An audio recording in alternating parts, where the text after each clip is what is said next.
Lock ಒಂದು ಜಂಟಿ ಸ್ವರಗಳಲ್ಲಿ, lock ಒಂದು ಜಂಟಿ ಸ್ವರಗಳಲ್ಲಿ ಎರಡನೇ ಪಾಠ ಬೆರಳು ನೋಡ್ತೀರಿ.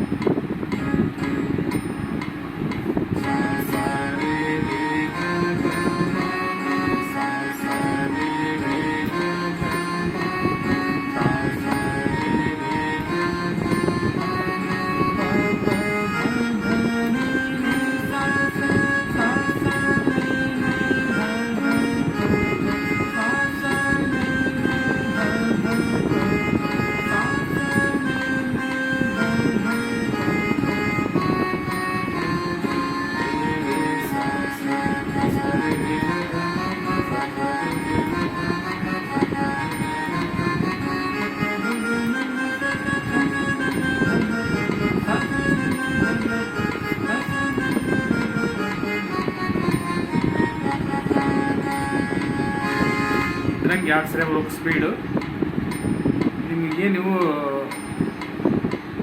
ಸರಳಿ ಸ್ವರಗಳನ್ನು ಹಾಕಿ ಕೊಡ್ತೀನಲ್ಲ, ಅವನ್ನ ಡಬಲ್ ಬಾರಿಸ್ತೀವಿ ಅಷ್ಟ. ಮತ್ತೆ ಒಂದನೇ ಕಾಲ ಒಂದು ಸರಿ, ಎರಡನೇ ಕಾಲ 2 ಸರಿ, ಒಂದನೇ ಕಾಲ 1 ಸರಿ, ಎರಡನೇ ಕಾಲ 2 ಸರಿ ಇಷ್ಟ. ಈಗ ಸರಿ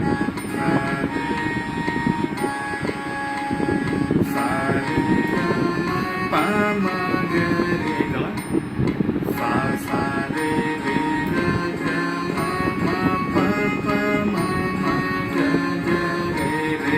ಡಬಲ್ ಮಾಡ್ಕೊಂಡು ಬರ್ಬೋದು. ಒಟ್ಟ ಇದನ್ನ ನೋಡವು ಸರಳಿ ಸ್ವರಗಳು ಹಾಕಿ ನೋಡ.